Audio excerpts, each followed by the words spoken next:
faculties and staffs became very important as an executive officer. Since then, I've become a certified leadership coach and trainer, independent through the John Maxwell team. I don't know if you all have heard of him, but he actually has his base here in the Alpharetta area, and where he actually does his 12 Stones Equip School as well up there. So I'm also an Equip trainer as well. Other than that, I'm also a leader and coach and trainer at Linked Up Church.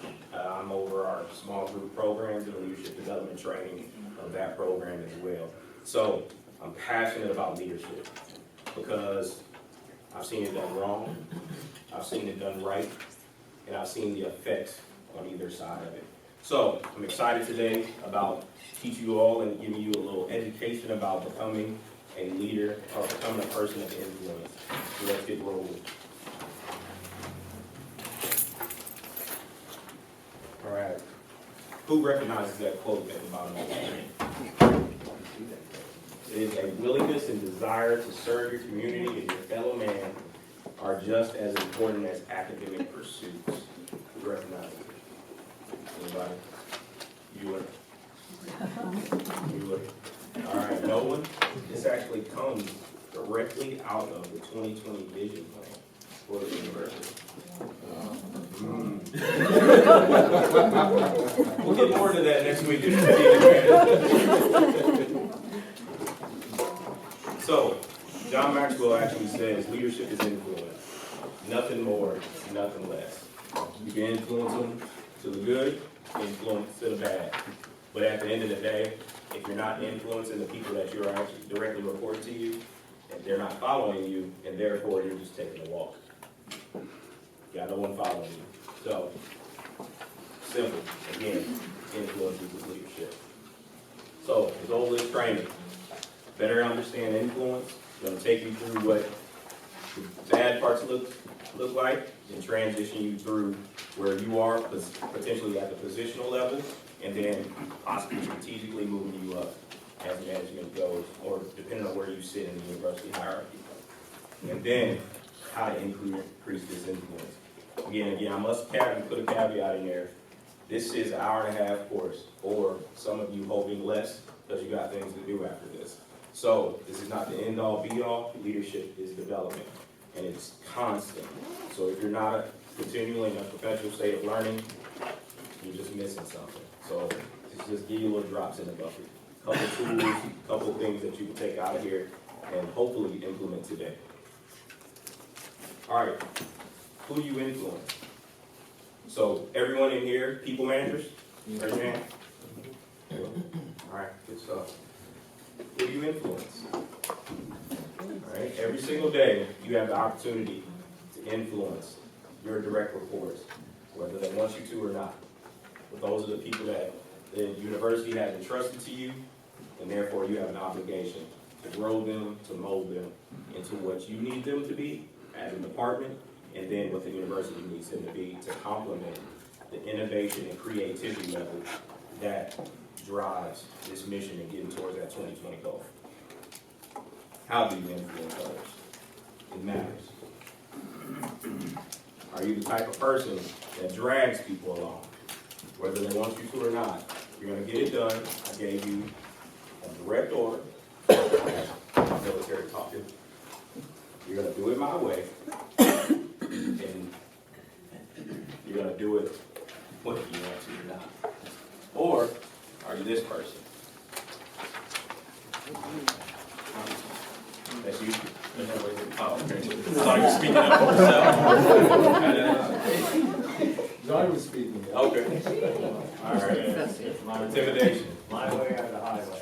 There you go. We're getting there. All right, we're getting there. Yeah. Well, this one, as you can see, I'm a kind of small guy, so I try to use this one in uniform. It worked in uniform, but as I've learned being out of uniform almost 2 years now, I have to adjust. I have to be kinder. I have to be gentler, and I have to, on the occasion, give a hug, or two, or three. And so, intimidation, not a good one. Or, this one. How many of you have said you've mastered the art of work. And you can make people think what you want them to think through just by saying it a certain way. How many of you thought that was a good idea? Anybody? Nobody? Nobody's willing to admit it? Nobody? Okay, got one. Got one brave soul willing to admit it. Manipulation. Not the way to go about it. Okay, again, this right here, it destroys trust, it destroys credibility, and it destroys authenticity, which is necessary for leadership and advancing your team. Okay. Now, in John Maxwell's book, The 5 Levels of Leadership, position is number 1. Position is given to you by the university. Positional leadership doesn't mean you stay there. Again, it's appointed to you. Your employees they didn't have the option to pick you. Some cases they may have. But, like me in the United States Army, I was chosen. I got put in a position, and they were voluntold to like me. So, positional leadership, level 1. All right? Now we start to build them up. Everyday interactions, the exchange between you and your employees. What does that look like? All right, pause for a second. What does that look like? If you're not sure, go talk to your employees. Okay? The exchange on a daily basis matters. Because are you actually saying good morning as a drive-by? Or are you stopping and actually exchanging dialogue? I heard your mother was in the hospital still. How's she doing? A little empathy. Up until about a year ago, I didn't know how to spell that word. Now I do. Empathy. Again, starts to build that relationship. We'll get into more of that later. Now, persuasion. All right. How many of you have Twitter accounts? Not enough of you. I learned with you. The students all have Twitter accounts. They're probably tweeting about you. Or your employees, they have Twitter accounts. They're tweeting about you. Whether you know it or not, any guy that's the IT manager in here. All right, so you're tracking if you're looking at Twitter accounts. Got it? So go to him. If you did something and your employee didn't like it, go to him. Maybe on Twitter or Facebook. All right? So you all need to connect. It's another way to connect now. You're not plugged in. Again, all my accounts are very recent. Had to plug in. Didn't want to kicking and screaming. But persuaded. Respect. How many of you care whether or not your direct reports actually respect you? Everybody. All right? It's kind of fun to know, right? You think they're going to listen to you. If eventually you think they're going to trust you, you think they're eventually going to actually care about you. There must be some level of respect that is developed. Again, going back to positional leadership, respect is not appointed to you. That position was. Respect is an earned right. It's earned. Go ahead. I often talk about the difference, the fine line between respect and demonstrating respect. Because the position does warrant that demonstrated respect, right? So I think what this is particularly is much more along the personal exchange part of it. And that comes with the positional person of leadership demonstrating that respect constantly, as consistently as possible.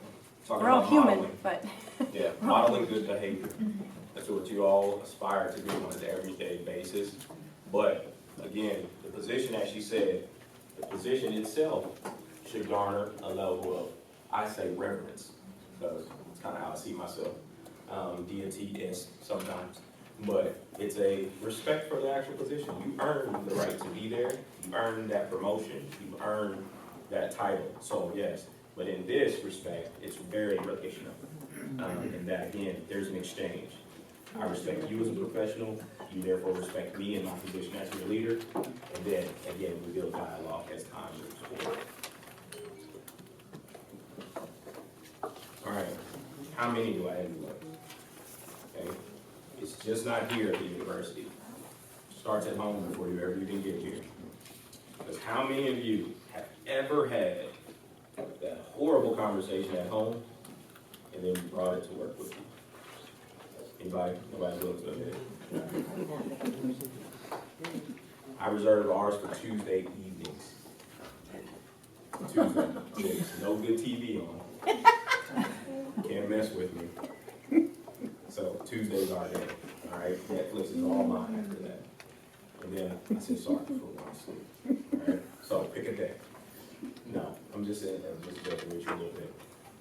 All right, Twitter account, folks. How many followers you got? Who's willing to say? Who's willing to say? If you got 3 or low, 3 or less, raise your hand. All right, you got 2, you got 2 on it. All right, 1,000 or more. How That's about a big Facebook? leap. Can we say Facebook followers? Facebook, Twitter. How many you checking? Go ahead. How many No you Twitter, 'cause Okay. I haven't even logged in. Number of accounts A lot logged of in Twitter too. followers, I haven't been on it in like 5 years. You got 6,000 There's followers that. on Facebook. I'm gonna follow you right now. How many followers? Nothing to look that up. All right, everybody up here, you got an outside business, get with him. Promote your stuff on his page. All right, you got 6,000 followers on I Facebook. just friend. That's good stuff. All right, so how many do you influence? Is it just your team? That 8 to 10 people on your team that you're actually influencing on a daily basis? Or are you have outside organizations that you're a part of? Any Toastmasters in the room? Toastmasters, how many souls, and buts have I done so far? Up to you. All right, thank you. All right, keep track from now.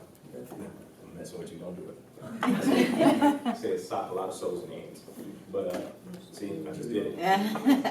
No, who are you influencing? Seriously. Have you actually thought about it, or is this a muscle memory thing? You just go about your day. I am who I am. I exist for the planet, and then I just do Groundhog Day all over again. Actually, be aware.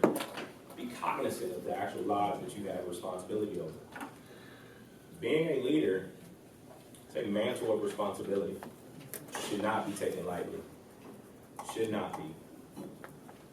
I referred to a bad boss earlier. My first Army company commander. As a lieutenant, bright-eyed, bushy-tailed, superhero kind of mentality, wanted to save everybody in Iraq.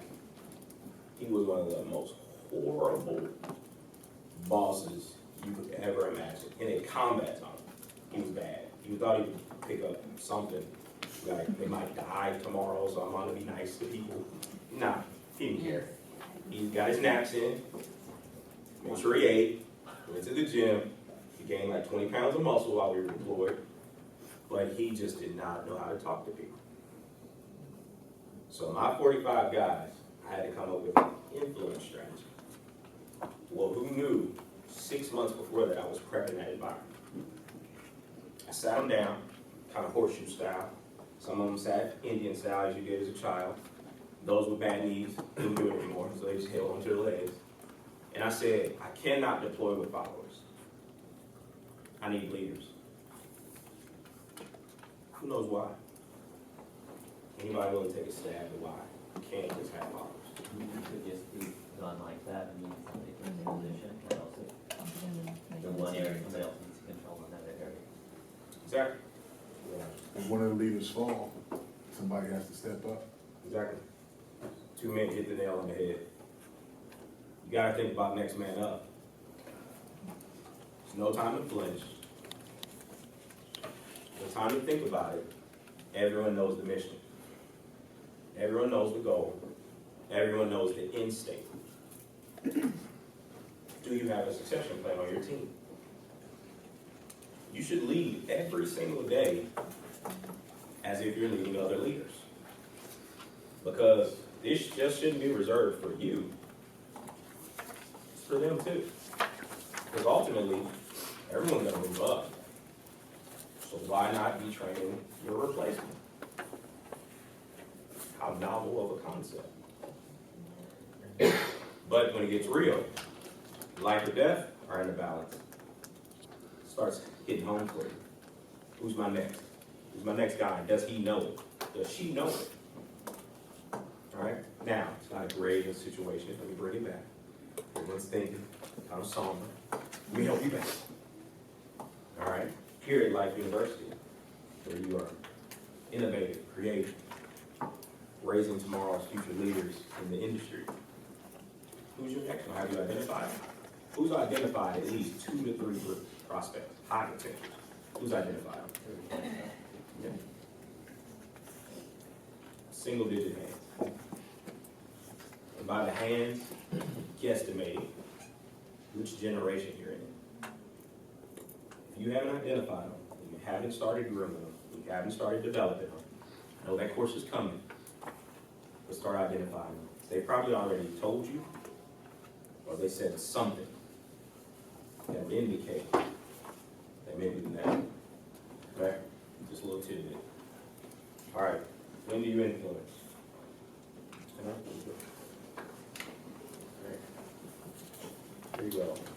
We had said that the previous one said leaders are leaders, but leaders find teachable moments. Okay, early on in your career, before you got the position that you're in now, how many of you were perfect? All of me? Perfect. All of me. Got one? She's willing to admit it? All right. Very, very modest. Very modest. No, we never were. You look, they're having a dialogue up here about how perfect she is. No. He wants to. All right, but. you in the wellness center. All right, but how many of you had a good boss that you could think about, even the bad boss, that identified a teachable moment early on, that actually propelled you to who you are today, or at least assisted? It dropped a tool or two into your toolbox. Anybody willing to share that story? Gotcha. I knew it was going to be you. Go ahead. Said a lot of interpersonal stuff. Hope y'all got some of that. But I'm going to give you all 1 minute, 60 seconds to think about 3 characteristics that have helped you develop into what you are today. Just 3. Got a minute. You're on the clock. Okay. Who's ready to share? Who's ready to share? Rock, volunteer. All right. There you go. Resourcefulness, perseverance, or aggravation, as the case may be, and creativity / humor. Who else is willing to share? Ability and take time to listen before you say anything. Think gratitude and express it. And always be kind because you don't know where they're coming from. Good stuff. One more. Mine was delayed decision making. A lot of times you don't have to answer all the world problems. Also get into the habit of asking the right questions. That's important. And also the importance of the follow through. So if you tell somebody something, make sure you follow through on it. A lot of times it's the follow through earning more respect than even what you told them in the beginning. I'm so glad you expounded on that. All right, because you can follow through. It's like listening or hearing. You don't follow through, they don't think you got it. All right, so those are some really good ones. So hope everyone wrote them down, or at least so we get a picture of those qualities and traits. All right. These breakthrough places that you begin to influence others. Now, what do these breakthrough places look like? I kind of mentioned empathy earlier. It's going to be those moments, there are going to come those times when you are going to be that person for them. Are you prepared? And if you're not prepared, do you know the resources, whether it's a person, place, or thing, to get them supported? Tragedy gives us the biggest examples of when to be this in those breakthrough places. Like you said, the follow through. Someone has a death in the family. It happens. But are you that leader who actually knows, I know I gave them a project. I know I gave them a due-out. Are you that leader that goes to them and say, do you need help? Do you need additional support? How can I help? Because if you're like me, I don't cry. I don't feel, I'm joking, folks, cry all the time. You couldn't tell, could you? I'm burly like that. But I feel, I hurt. But it's those leaders that actually see it in your face when you're not saying the words. They notice your mood's changing. It's those breakthrough places. That team member that just seems overly obnoxious. They're a know-it-all. Where's that coming from? Do you ask the powerful question? Because their previous boss may have been a box of rocks. And they had to know everything. So now you get them, the know-it-all, from a place that they had to be. How do you lead that person? You may not be qualified to. Resource yourself.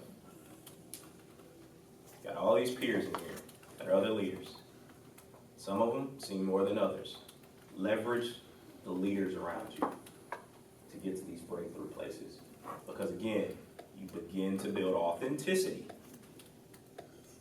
through helping them in these places. I like to call them sweet spot. When you help them, you follow through, you ask those powerful questions in these places, those are the employees that run through the wall for you.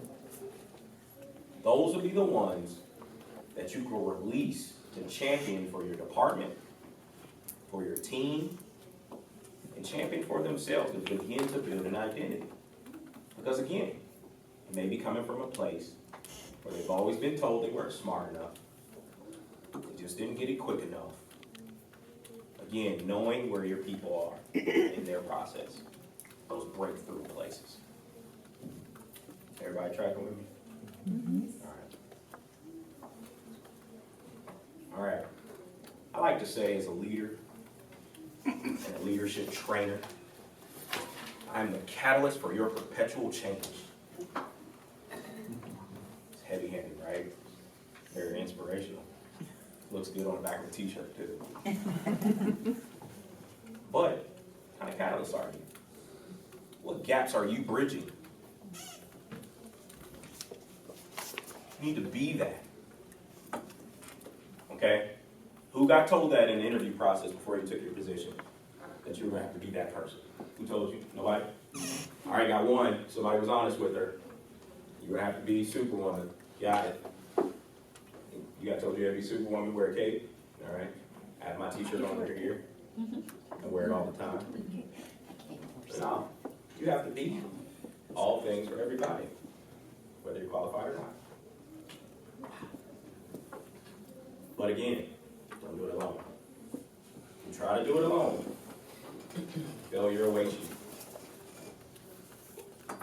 You're meant to do this life together. Leadership, influence, growth was meant to be together. That's why we track changes. That's why we track lessons learned. That's why all those things are archived for history purposes. That's why it's put down in books like the 5 Levels of Leadership or the 21 Irrefutable Laws of Leadership, so that we can now pick those things up. We can read them, we can leverage them, because somebody out there with 50, 60 years of experience probably wrote a book about it. It's not in that book. One of you people in this room have lived it. All right? Leverage it. Be the catalyst. Bridge the gap. Why do you influence?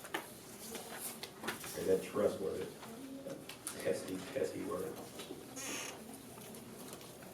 Trust, number 1 on all you guys' lists. Things that you need to have. Nobody? Who thinks so? Trust? All right. It's a technique. I think one of the most valuable things for me in the different leaders and mentors that I worked with is knowing that they had my back. So that if there was anything that went wrong or, just a human error, that I knew that my boss or my leader had my back and would work with me through it instead of just one and done. So for me, having that trust in the leader and who I'm working for makes a huge difference. Wow. So, no bus drivers? Somebody don't want the bus driver leader? No. Come back up over you, drive forward, back up again, make mush out of you, say you were confident. It's opposite day. So you're incompetent, don't know your job, but they didn't resource you properly. All right? Trust. They gotta know you're in it with them. They gotta know you're in it with them. Good, bad, and different. I used to have a incoming speech that I used to do to all my incoming command and my soldiers. That I used to say, I got one person on the planet I'm responsible to. I'm married to her. She carries my last name. But the rest of you, I will cover you. I will cover you as long as you cover me. Put the accountability back on them. Don't set me up. You gotta give me something to work with.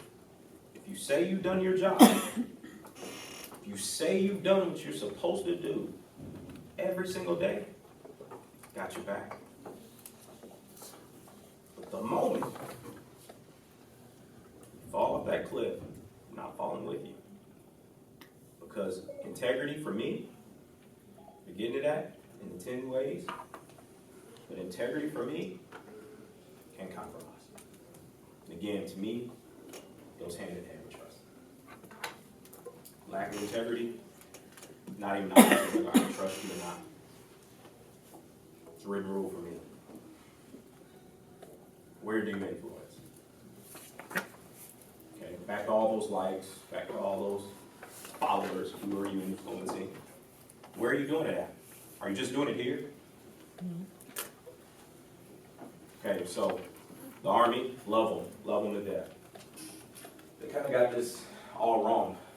I used to see some of the most hardcore Army non-commissioned officers when they were at work in uniform, and their kids didn't listen. Their kids ran around crazy at events. It was almost to the point, who've seen that child in a grocery store line, and you wanted to take them from their parent and shake them. Sit down somewhere. And you would look, you're like, you just cussed me out earlier today. Why are you harder on me than the family you live with? That you actually have responsibility to raise. But you're holding me to a higher standard than your own family. And they're going to be somebody's hellions when they're in school, when they're in public, in the community. Okay, how many of you know people like that? Don't raise your hand, don't raise your hand. Not incriminate anybody in the room. Don't do it. I got one who he almost did it. He had to take it down. All of us have those people in our minds that leave a lot to be desired. Where are you influencing? How many volunteers outside of here? How many volunteers are in the room? Volunteer, Habitat for Humanity, okay, Covenant House, different places. Atlanta probably is one of the largest metropolitan areas for that type of thing. I mean, they have every organization under the sun. And yeah, there's an ocean that's that close to here. They got Save the Whales type stuff. I mean, it's crazy how many things they might actually have. Yeah, I mean, from tree hugging to everything else, they got it. If you want it, they got it. All right, get involved. Get in your communities. Yeah, it's another way to show your employees and the people that you're actually leading. You're leading by example. You're modeling good behavior. Okay. Insights into the all right, let's say it this way. Leadership is influence. All right. True statement. Our influence with others is usually not in all areas. Correct statement. I was at a convention a couple of months ago, at a John Maxwell convention, where he said when he wrote the 21 Irrefutable Laws of Leadership, he didn't possess all 21. Well, the guy wrote the book. What he said next was probably one of the most profound things that he could say. Again, leading together. What he did was he hired a staff that completed the 21, and where all their leadership traits overlapped. So again, he found a way to bridge his gaps by hiring the right people whose traits and qualities filled in where he was lacking. And so he had a phenomenal monster staff across industries, marketing, coaching, leadership development, public speaking. He himself, over 30 years as a pastor, now on the secular side, trying to bridge the gap and train leadership, aside from his religion. So he couldn't go out, and he understood, I can't have a room full of pastors when I'm trying to bridge the gap between industries. So he went and got him. Now, as a byproduct, some things happen, naturally, but the intent was, I need the best in their industries, and I'm not. So I need to go get them to fill out my staff. Okay, again, start to think about getting those wheels turning. Go on your teams right now and start to bridge your gaps. Okay, how do you know what your gaps are? We'll get into that a little bit later. All right, responsibility, you got told that in the interview. Your position comes with a certain level of responsibility, maybe 1, 2, 3, or 50 things. Yeah. All right, positive or negative? All right. Where my positive folks at? 5? Just 5? Just 5? That's all I got. All right. HR? See what you need to work on. See a climate survey coming your way. All right. Our influence can grow. It's not a stagnant thing. Courses like this, to start, but you have to keep this train rolling. You gotta keep it rolling. Lifelong learner. That's what you all aspire to be, being here at such a great university. Look at that. Gotta read it. People of positive influence add value to others. Wow. Add value to somebody. Woo! I got 2 crazy pups to be a doctor. I add value to their lives. How do I know? I just come home. That's all I do. Just come home. They show me. We love you. No. Who do you add value to? Think about that. Any mentors in the room? Mentors? All right. 5 of you. About 25%. Look for those mentor-mentee opportunities. You all don't have a formal program? Look at outside organizations. Those coaching sessions, inspiring others. Big Brothers, Big Sisters is a great organization. I'm a big brother. I have a little. Khalil, he's a rock star. I tell him that, he acts like it. Also got a big one, 15, Matthew. Singing Atlanta Boys Choir. Wow. He added value to my life by telling me that. And then cemented it when I went to see him perform. Wow. If you would have seen him, you would have judged him, and you wouldn't have said singer. You wouldn't have. Tell him. I did it. I projected on him. I said, this kid maybe has 1 or 2 tricks. 1 or 2. Yeah. And he's just doing it wrong. When he said Atlanta Boys Choir, I've been singing for 6 years. Well, all right. He was the chameleon at school. He's playing as if he's not somebody outside there. They have no clue what type of kid he is. Soloist, singer. So how do I add value to that? Give him goals. Doesn't have a father in his life. Somebody that's going to hold him accountable. It's adding value to people. Okay, so 10 ways. I'm going to fly through it. Integrity. It's my word. My word, if you don't know how to spell it, write it down. It's a good one. It's a good one. It's a staple. You don't got it? Get some. Get some integrity. It's authentic. Move mountains. As long as they trust you, they know your word is your bond. They will continue to follow. Nurture. All right, men, say it with me. The word is nurture. Say nurture. Nurture. All right. It's not natural for us to nurture. Alright, it's a stereotype. It's not a cultural. It's not cultural. There you go. Thank you for that. Thank you. But it's not an innate ability of ours to nurture and cultivate things. Some of you who has green thumb, men, green thumb. Got the gardener in there. Brown's kid. Yeah. Green thumb. Green or brown. Yeah, you know. No. You have to nurture relationships. You have to nurture your people. Who didn't sign up for that? Nobody? Nobody signed up for getting all the mess dumped at your desk? Nobody? Nobody? That was in the job description? Yeah. It's all there. It's all there. So the jack of all trades, anything else that falls in the category.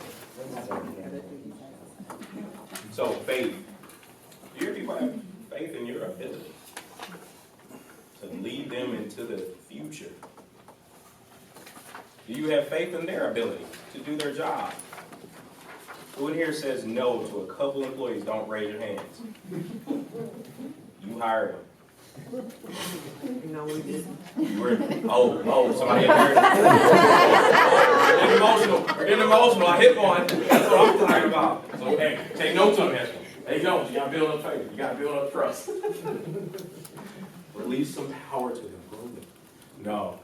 You got faith in your team. That was good. No, I did not. That's good. Sometimes they're inherited issues. Right. Those are generational songs. Can't blame it on them. We're the outside influences. All right, faith. Do they have faith in you? All right. Who said listen earlier? All right. Everybody listen up. We got some talkers already. They're skipping this part. You gotta listen to people. Okay? Eye contact. Wow, what an adult thing to say. Eye contact when you're talking to people.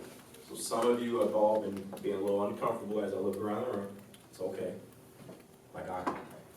Make sure you're in. Make sure I'm getting to you. Powerful questions that got said. Now, just asking questions.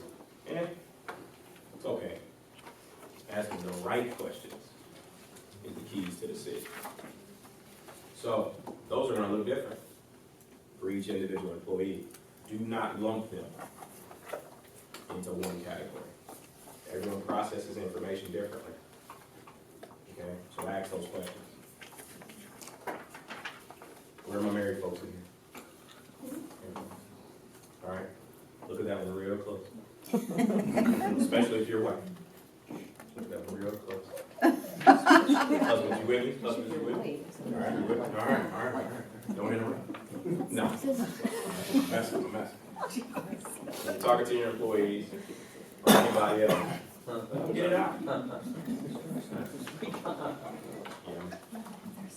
them get it out. Okay. So how many of you deflect and change questions? It's a technique. You do it, get out of arguments. Don't like confrontation. Don't change the subject. It's being talked about for a reason. Listen. Hear why it's being talked about. Hear why it's important to the person actually saying what they're saying. Don't change the subject. Emotion. Empathy. All these E words that I didn't know existed. Have a little emotion in this process. Responsive listening. Now, I'm doing some marriage maintenance because I think it's important. We're coming up on year 13 of marriage. So we're in marriage maintenance counseling. And got this responsive listening thing. Saying I statements. What I hear you saying to me is this. It applies to your employee. So if you get it wrong, I can reiterate what it is. Don't assume you got it. Because again, we all process information differently, right? So what you hear is the sky is blue, and you may hear sky gray, ish blue. Okay? So, responsive questioning. I I didn't quite catch what you were saying. Can you reiterate that for me? All right. Understand. Again, we're all brought up differently. Yes, any brothers and sisters in here? It doesn't matter, their perception of how they were brought up is different, even within siblings. I'm telling you, that's where I was My going. brother never met my parents. Okay. I have a sister, she's in the middle. She claims she never met her parents either. It's just, they process it differently. So I understand how they're processing information. Try, or at least try. Right? Some things you can't dive into. And you gotta know when to cut it off. And you gotta know which road that you're not gonna go down, because it may be a one-way street. Okay? Know what those conversations look like. Know the indicators for those types of conversations that are gonna be one-sided, and whether or not you actually need to apply some understanding to it. Okay? Those are those hard leader decisions. I'm like, all right, I'm gonna tell you this. Gather information. Follow up. Okay, that's what I found out. That's what you found out. Now we can talk about it. And then potentially you can understand where they're coming from. Okay. What does this look like? Growing yourself, grow your people, grow your organization. Which in total enlarges everybody. How many of you have all done 360 assessments for your annual evaluation? Is that part of the process here? One of my good friends, she told me about, they actually had a 360 workshop, live workshop, in-person workshop, where she sat in the middle of the room.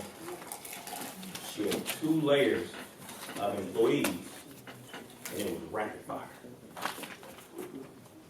And she was able to answer and reply her thought process behind certain decisions that some of them thought were horrible. But she was adult enough to have her notepad ready to start writing down how they move forward. So the inside layer was personal level. How are you not assisting us? How are you not feeling? The outside layer had everything to do with the organization. So our goals, our mission statement, our vision, we just don't get where you're coming from. And so after it was done, what they didn't know was each of them would get a turn. Yeah. Yeah. Light bulb moment. They didn't see it coming. But she modeled it. She sat there, she took it, showed them her 3 pages of notes, and then as each person was next. Peer reviews. Peer reviews, accountability. Now, she gave them an out. You're not there where you can receive constructive criticism, because some of us aren't. I've just been able to do it as of last week. I know myself. Tell me you like me and cut that off. Just stop right there. But some people can't take it. She identified them. But she also didn't let them participate. You can't take it. Sit over there, learn, grow, develop, take notes, and see what your other teammates were modeling for teammates. After it was over, she had them do a climate survey about the exercise. How many of you know she got raving reviews after that? Huge, game changer. First time done in her department. First time ever that a leader was authentic enough to sit in the middle of that and just be pinged from all sides. Okay? How many of y'all have done the Myers-Briggs? Where my ESTJs at? ESTJs? Nobody? Everybody in here feelers? Eyes? Got an eye? Interpersonal? In the Army, I was an ESTJ. Straight leader. Wow. I'm in charge. Superman type stuff. Got out of the Army 2 years later. I took it again. Oh my God. I got feelings. I got like 8 different categories now. I can bridge the gap between a lot of different places. Since why I got into this training thing, I can talk to people now without telling them what to do. No, you gotta know, and they should know. How many of you know if you deploy people in the right way, you have job satisfaction? You have, again, you've identified potential, movement in some people. But it becomes an enjoyable workplace when you know where everybody's coming from. Now, those assessments aren't end all be all. How many of you have heard about the Berkman? Nobody?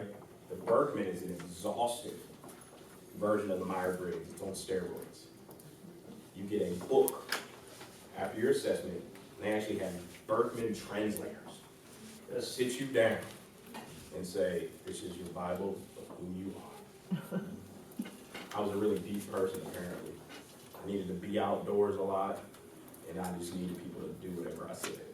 Not too far off. But I had an adventure side. I had a motorcycle. I love to ride. So, know who you are, know who they are, and then know where the organization's going, so you deploy them properly. All right. How many of y'all have gotten lost via GPS? Anybody, one time or another? Update didn't happen? Got lost? Yeah. Next week. If you don't know where you're going, I can expect to get everybody else there. It's law of navigation. Now, some of us innately have that ability to forecast, to see things. It's called discernment. You discern certain things. You have an innate ability. You got some gut feeling. But navigating is what gets people to follow you. Because people gotta know you know where you're going. Or at least you got a couple bullet points on that. Gotta get there somehow. At least got directions from someone. Okay? Gotta know how to navigate. Or you're never gonna be able to right the ship. It's gonna be a boat tossed in the wind. Okay? Another way, connect. Heard a quote one time. You can't correct until you actually connect. It's relationship building. How many of you over the years have had a boss that was very authoritarian, thought they would come in and stay like that and never cared to even learn your last name? They just knew you were on the books, they had to do your time. Anybody?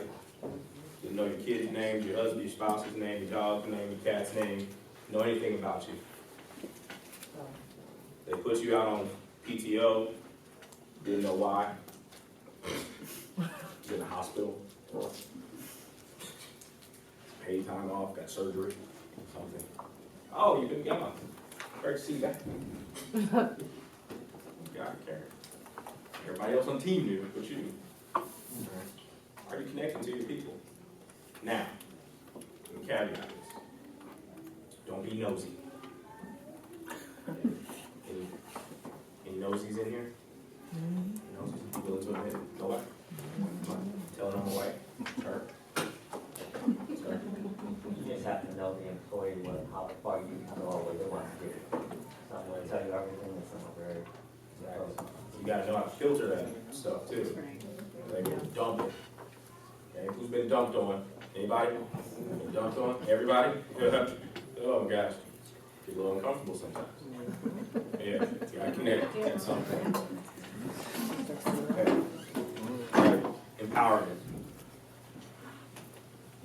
How many of you have actually released some of your authority, some of your top employees, to make decisions on your behalf or your team? How many of you have done that? Good. Because you trust them. Some parts you've possibly developed in. To get to that point, everybody's not going to get there. Let me help you with that. Everybody's not going to get to that point where you release anything to them. Some of them will actually tell you they never want any responsibility outside of their position description. How many of you have heard that? Yeah. One of the hardest things for me, coming from being an Army officer, is being an individual contributor. Because somebody told me to turn my switch off. Keep it on. Can't do that. It's in me. I woke up like this. Anybody listen to Believe Beyonce? I'm flawless.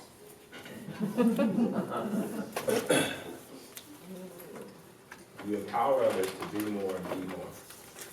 That's how you also start identifying succession plans or growth potential for other departments. Don't be stingy. Cross-level experience. I'm sure HR has told you that once or twice. Identify those people who can cross-level. Go to other places, have potential. Identify them, empower them to do more, to be more. All right, because we're at an institution of higher learning, I thought I would throw some stats at you. About 10% of it is true. Hold on to it. No. 80% of leaders attract followers. Producers. You gave them to me. I got told to lead them. There you go. That's the types of teams that I've worked on since I've been out of the Army. Had no desire to be a team. Just want to come to work and do their job. I'm in that gray zone, the 20%. That needs a little more. Hold my hand, be my friend, give me something to do. I'll get bored, just follow. Especially if you're not that good at it. Anybody got a boss right now that you can take their job? Don't raise your hand. Some press your hands against your legs. Don't raise your hand. Do not do it. So some itchy hands. It's okay. Been there. Done that. Okay? Here's the one thing about this one. Some of them you may not be able to put out. Super enthusiastic about work. Love being here. It'll happen the moment you get on someone's job. They'll drop the ball. Or they'll sit. Some of you all think about certain people right now. You asked them if they wanted it. You just thought they wanted it. You projected on them. You thought they were like you. Everyone wants to progress and lead, be a people manager. No, they don't, folks. Oh, they don't. Let them be them. We need them. We need that aid. That's how stuff gets done. They do their job, get paid. The universe is perfect. All right? Then you go here. How many of you have that one or two people that are constantly asking you questions? Probing you for more information, trying to grow themselves. How many? All right, he has 2 hands up, so it's a lot. Constantly. Just doesn't want to talk to him. All right? You're attracting other leaders. How many of you all put yourself in position to attract those other leaders? By modeling good behavior. Everybody in this room should have raised their hand. You're already in your position. Let's give it to you. You're attracting potentially other leaders. Or that at least should be the expectation that you have of your employees. Now this one, multiplication. This is the game changer for the 2020 vision. And the strategic plan, the strategic manual that I'll get into next week. 5% of leaders reproduce leaders. They produce them. It's multiplication. If I impart wisdom in you, you impart wisdom in 2, those 2 multiply 2, 3. All right? The number gets bigger. Do not be a hoarder of information from the leadership perspective. Yes, leadership can be learned. That's why it's progressive.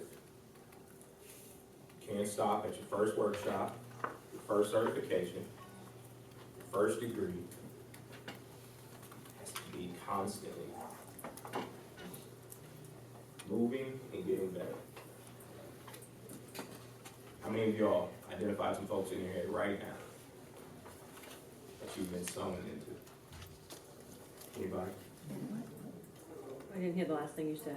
How many of you have identified a person that you actually sew into constantly? Okay. Somebody that you're growing, someone that you're grooming, someone you're preparing for the future. You said you weren't a mentor earlier, and if you have employees, shame on you for not identifying yourself as a mentor, as a person of influence in every person you manage life. That was given to you. Mantle of responsibility. Right. So, giving you some time back. Everybody look at the clock. How much time? All right, recap. So, you all gained something additional about influence? I'm doing my own personal survey. Who gained something? Anybody? 5 people. Thank you for that. Thank you for that participation. 10 ways to increase your influence. You have the slide deck. You didn't pay attention throughout. So my personal favorite. Who remembers my personal favorite? Integrity. Okay. Who can give me the definition for integrity? It's my personal definition, but how I behave when nobody's watching. All right. Should be the same way I behave when everybody's watching. Because he was brave enough to say it. Giving him a John Maxwell intentional. I'd like you to give it to somebody else because I You already already have it? I have it. Thank you. Who wants it? All right. He raised his hand first. I have another opportunity for that. Oh, it should have been the car.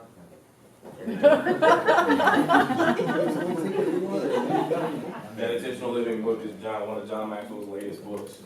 Really phenomenal book. A lot of stories in it, and nuggets. Okay, so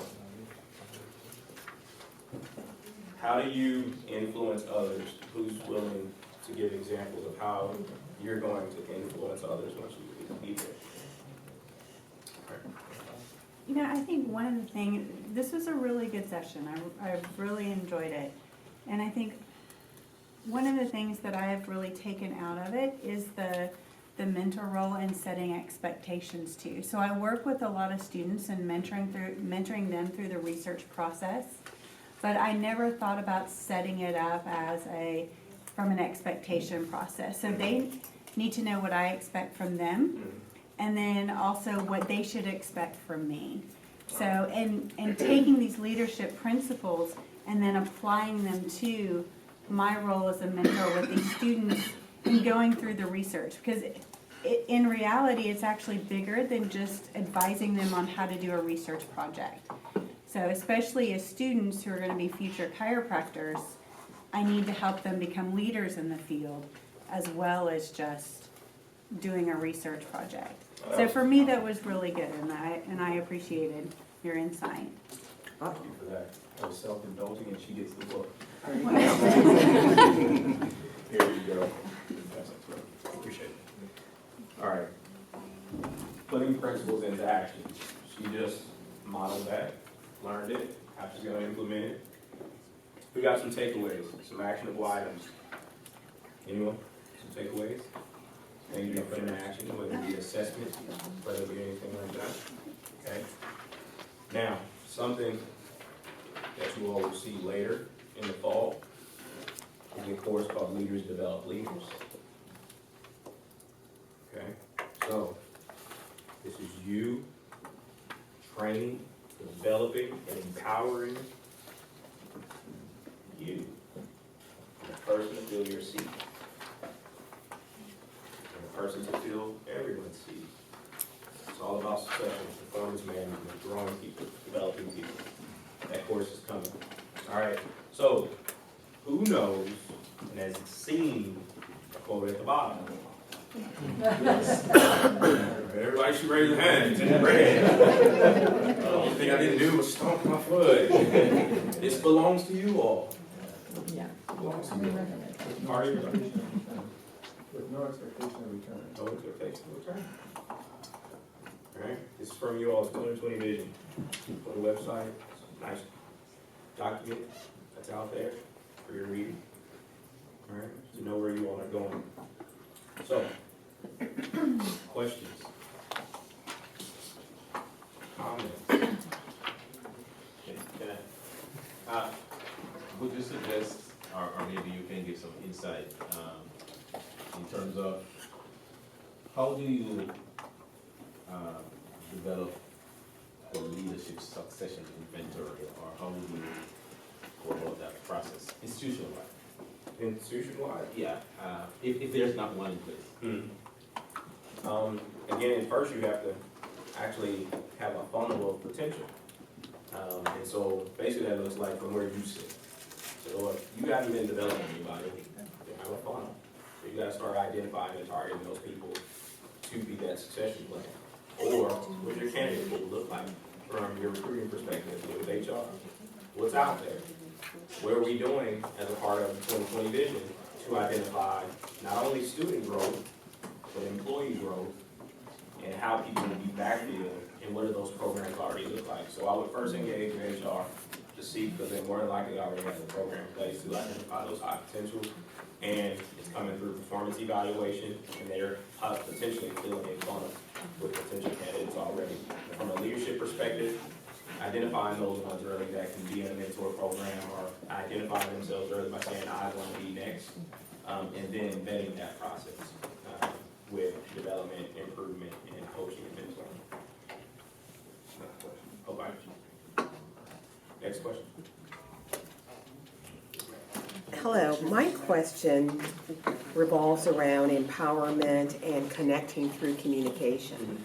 And I think when we communicate as managers, or staff will communicate up to the manager, some of the issues that I see include, one, how to be able to present in an engaging and empowering way, how to be able to work with someone who may have wonderful intellect and skill and ability, but how they communicate information, even if they're questioning what you're trying to guide and motivate and challenge them to do.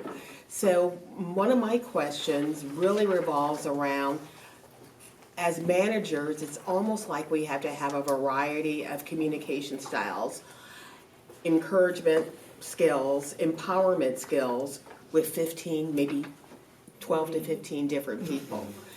And if you could tell us or give us a little tip of how to deliver information that will be received as growth and development instead of, I'm afraid, you intimidated me, I'm scared, I'm going to lose my job. And that's really what, I shouldn't say everyone doesn't think that way, but I think most people, especially in higher education, come from a good place. And we want to change, we want to empower, we want to make a difference.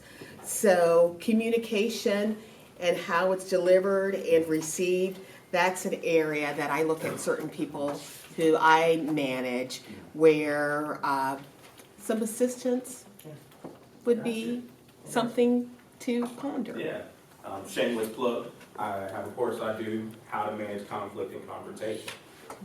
Communication as an opportunity, not something that should be avoided. Okay? In managing conflict and confrontation, again, knowing where people are coming from and you being assertive enough to have the conversation, to ask the questions, again, modeling behavior.